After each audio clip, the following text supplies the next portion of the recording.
আনসারুল সাহেব 100 টাকা দান করেছে।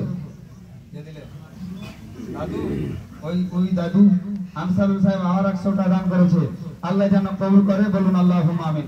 বাবজিরা মা যাই হোক, এই হালাল পশু আল্লাহর নবী আকা মুস্তাফা জনাবে মুহাম্মদুর রাসূলুল্লাহ সাল্লাল্লাহু তাআলা আলাইহি ওয়াসাল্লাম সুবহানাল্লাহ কুরবানি করছেন। এই কুরবানি তিনি যেই কুরবানি আর কিছুক্ষণ পরে আপনি আমি কুরবানি করব, আল্লাহর রাস্তায় আপনি আমি পশু জবাই করব।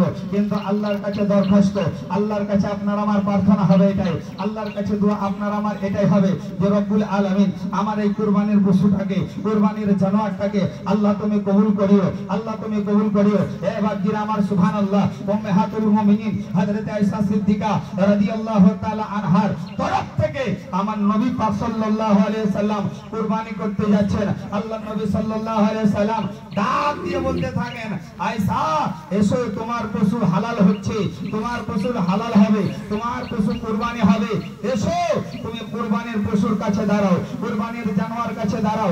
আল্লাহর নবী সাল্লাল্লাহু আলাইহি ওয়াসাল্লামের অর্ধাঙ্গিনী উম্মাহাতুল মুমিনিন, যিনি মুমিনদের মা হযরত আয়েশা সিদ্দিকা রাদিয়াল্লাহু তাআলা আনহা বলেন, ইয়া রাসূলুল্লাহ, ইয়া হাবিবাল্লাহ, নবী গো, আমি কুরবানির জানোয়ারের কাছে, কুরবানির পশুর কাছে দাঁড়াবো। ইয়া রাসূলুল্লাহ, লাভটা কি, ফায়দাটা কি?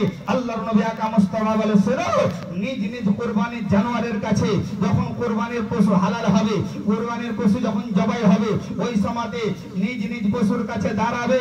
নিজ নিজ পশুর কাছে যদি দাঁড়াও তাহলে তোমার গুনাহ খাতা মাফ হবে। রব্বুল আলামিন নবী আমার বলেন, বলে শুনে রাখো, এই কুরবানির পশু জবাই হবে, এই কুরবানির পশু হালাল হবে, তার রক্ত কাতরা, রক্তের ফোঁটা জমিনে পড়বে, আর ওই রক্তের ফোঁটা থেকে ফারিস্তা তৈরি হবে। ওই ফারিস্তা কিয়ামতের সকাল পর্যন্ত ওই ব্যক্তির জন্য আল্লাহর কাছে মাগফিরাতের দোয়া করবে। জোরে বলেন। তাহলে আপনি আমি দেখা যায় যে 7 ভাগার গরু বুঝাচ্ছেন, বলো